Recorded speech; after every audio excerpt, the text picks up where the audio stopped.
호세아서 11장 1절에서 11절 말씀입니다. 한 절씩 교독하여 읽고 마지막 절은 함께 읽도록 하겠습니다. 이스라엘이 어렸을 때에 내가 사랑하여 내 아들을 애굽에서 불러냈거늘 선지자들이 그들을 부를수록 그들을 점점 멀리하고 바알들에게 제사하며 아루새긴 우상 앞에서 분향하였느니라. 그러나 내가 에브라임에게 걸음을 가르치고 내 팔로 안았음에도 내가 그들을 고치는 줄을 그들이 알지 못하였도다. 내가 사람의 줄 곧 사랑의 줄로 그들을 이끌었고 그들에 대하여 그 목에서 멍에를 벗기는 자같이 되었으며 그들 앞에서 먹을 것을 두었노라. 그들은 애굽 땅으로 되돌아가지 못하겠거늘 내게 돌아오기를 싫어하니 아수르 사람이 그 임금이 될 것이라. 칼이 그들의 성읍을 치며 빗장을 깨뜨려 없이 하리니 이는 그들의 계책으로 말미암으니라. 내 백성이 끝끝내 내게서 물러가나니 비록 그들을 불러 위에 계신 이에게로 돌아오게 할지라도 일어나는 자가 하나도 없도다.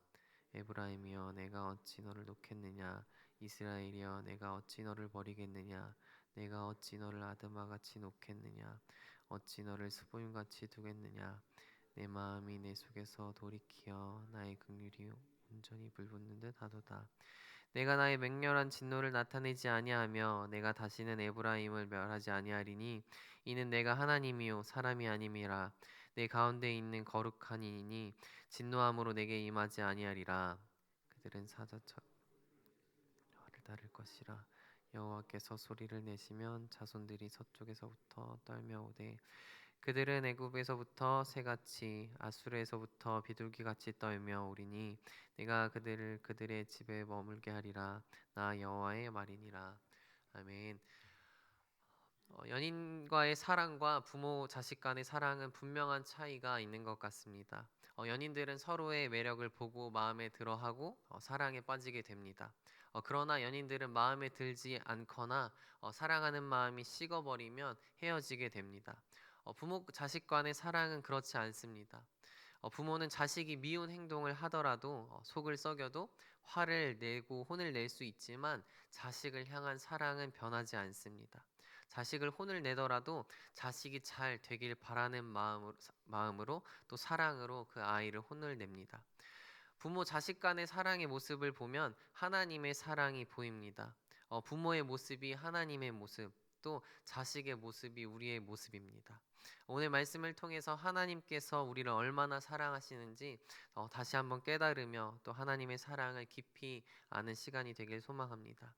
호세아서 11장은 하나님의 위대한 사랑을 표현하고 있습니다. 호세아서에서는 이스라엘과 하나님의 언약 관계를 표현한 시적인 표현은 결혼 은유였습니다. 그러나 오늘 본문은 언약 당사자를 부모와 자녀 관계라는 가족 은유에 의해 묘사됩니다.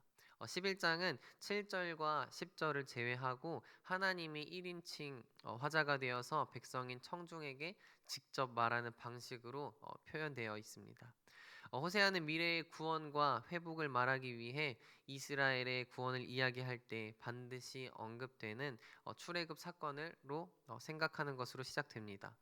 즉 애굽에서 노예처럼 살던 이스라엘 조상들을 구원하신 것처럼 다시 구원의 계획을 갖고 또 계신 하나님의 뜻에 초점이 맞추어져 있습니다. 그리고 반역한 자기 백성을 부모가 자녀를 사랑하듯 고통을 감수하며 또 조건 없이 다시 사랑하겠다는 하나님의 결정이 아름답게 묘사되어 있습니다. 1절 말씀을 보면 이스라엘이 어렸을 때에 내게 사랑하여 내 아들을 애굽에서 불러냈거늘 이라고 이야기합니다. 하나님과 하나님의 부모와 같은 사랑이 1절에 나타나 있습니다. 여기서 사랑은 단순한 감정을 넘어서 행동과 책임을 포함하는 깊은 헌신을 포함하는 단어입니다. 하나님께서는 이스라엘을 애굽에서 이끌어내시고 마치 부모가 아이를 품에 안고 보살피듯이 이스라엘을 인도하셨습니다. 어린아이는 부모의 사랑과 보호가 없다면 자신의 생명을 지킬 수 없습니다. 부모님은 아이들이 너무나 귀엽고 또 사랑스러워서 자신의 모든 것을 아이에게 주는 것을 아까워하지 않습니다. 그런데 이 아이는 성장하게 되면서 사춘기가 되고 또 마음속에 죄성이 드러납니다. 그러면서 이제 부모님에게 나에게 해준 것이 무엇이 있냐라고 이야기를 합니다. 아마 그 이야기를 듣는 부모님의 마음은 찢어질 것입니다. 이스라엘이 바로 그러했습니다. 사춘기가 된 이스라엘은 점점 하나님을 멀리했고 또 바알에게 제사하며 또 우상에게 분향했습니다. 하나님의 마음을 찢어지게 아프게 하는 모습을 보여주었습니다. 하나님께서는 애굽에서 이스라엘 백성들을 하나님의 아들로 불러내셨습니다. 출애굽 사건은 이스라엘을 양자 삼으신 하나님 아버지의 사랑의 모습을 보여줍니다. 자신의 힘으로 서지 못하는 때 또 걸음을 가르치시고 팔로 안아서 돌보셨습니다. 농부가 소의 멍에를 벗겨 편안하게 안식을 주듯이 주셨습니다. 그런데도 아들은 시작부터 어긋나 아버지의 보호와 인도를 거절하고 바알을 따르는 것입니다. 사랑의 줄로 이끌며 아끼고 잘못을 고쳐주려고 무척이나 노력하셨지만 그 아들은 깨닫지 못하고 더 멀리 달아나기만 합니다. 어린 아들을 품었던 기쁨도 잠시 이제는 탄식이 쌓여갑니다. 부를수록 더 멀리 떠나가는 아들을 보며 아버지 하나님은 참고 기다리십니다. 하나님께서는 이스라엘 백성들이 자신들을 고치신 하나님을 알지 못했다고 이야기합니다. 이 모습은 우리의 모습과도 비슷한 것 같습니다. 아이가 바른 길로 가지 못할 때 또 부모님은 아이들을 혼내기도 하고 또 바른 길로 가도록 최선을 다합니다. 그런데 아이는 혼내는 것으로만 생각합니다. 그러나 시간이 지나면 부모님이 자신을 사랑해서 그렇게 했던 것임을 이해합니다. 하나님께서는 이스라엘 백성들이 다시 돌아오기를 기다리시지만 그들은 끝내 거부합니다. 그래서 아수르의 지배를 받게 된다고 이야기합니다. 하나님께 돌아오기를 거부했기 때문에 생긴 일이었습니다. 하지만 그러나 하나님은 그럼에도 불구하고 이스라엘 백성들을 포기하지 않으십니다. 8절 말씀을 보면 에브라임이여 내가 어찌 너를 놓겠느냐 이스라엘이여 내가 어찌 너를 버리겠느냐 내가 어찌 너를 아드마같이 놓겠느냐 어찌 너를 스보임같이 두겠느냐 에브라임이여 내가 어찌 너를 놓겠느냐라고 이야기하시면서 결코 이스라엘을 완전히 버리지 않겠다는 의지를 보여주십니다. 하나님은 아드마같이 놓겠으며 스보임같이 두겠느냐라고 이야기하십니다. 아드마와 스보임은 소돔과 고모라가 멸망할 때 함께 멸망했던 성읍들입니다. 하나님은 결국 멸망하는 도성들과 같이 이스라엘을 멸망시키지 않겠다고 약속하시는 것입니다. 이스라엘을 포기하지 않으시고 끝까지 사랑하시는 모습을 볼 수 있습니다. 에브라임아 내가 어찌 너를 포기하겠느냐 이스라엘아 내가 어찌 너를 포기하겠느냐 내가 어찌 너를 아드마처럼 망하게 놔두며 스보임처럼 황폐해지도록 내버려 둘 수 있느냐 나는 그런 것을 생각하는 것조차 견딜 수가 없다. 내 온몸이 거부한다. 내가 아무리 화가 나도 나는 그렇게 하지 않을 것이다. 에브라임을 멸망시키지 않을 것이다 이야기하면서 또 왜 그러겠느냐 나는 하나님이지 사람이 아니기 때문이다. 나는 거룩한 하나님이며 지금 여기 가운데 있다라고 말씀하시는 것입니다. 하나님께서 이렇게 약속하시는 이유는 이스라엘을 자녀로 선택하셨기 때문입니다. 그렇기 때문에 사랑의 줄로 인도하신다는 것입니다.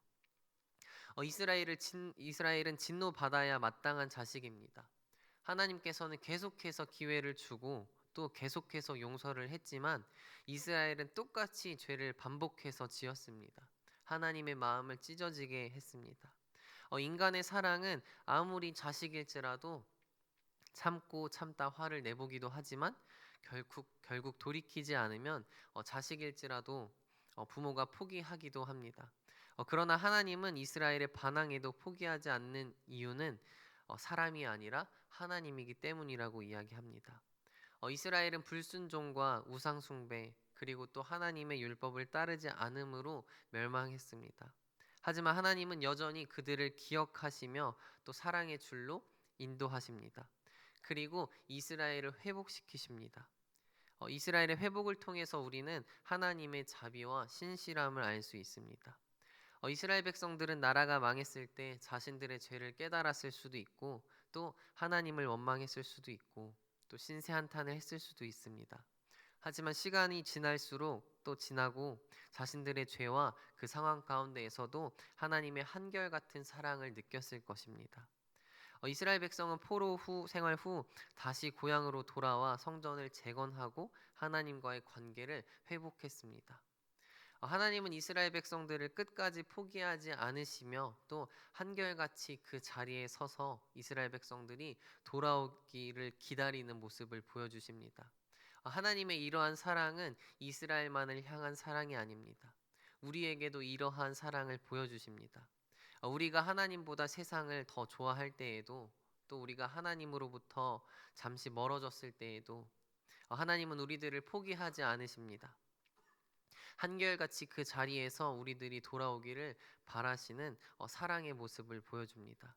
우리가 한결같이 그 자리에서 우리들을 사랑하시는 하나님의 사랑을 기억하기 원합니다. 사랑의 줄로 우리를 인도하시는 또 하나님께 돌아가 그 하나님만을 따르는 삶을 살아가는 우리들이 되기를 소망합니다. 기도하겠습니다. 하나님, 우리가 하나님의 사랑과 긍휼을 기억하기 원합니다. 하나님, 우리가 어디에 있든지 무엇을 하든지 우리를 선한 길로 인도하시며 한결같이 우리를 사랑하시는 하나님의 사랑을 잊지 않는 삶을 살게 도와주옵소서. 하나님, 우리가 세상의 것에 마음을 빼앗겨 하나님과 멀어지고 있다면 우리가 그 삶을 돌이켜서 하나님을 향해 나아가게 하여 주옵시고 또 우리를 사랑하시며 우리를 회복시키실 하나님만 따르는 삶을 살게 도와주옵소서.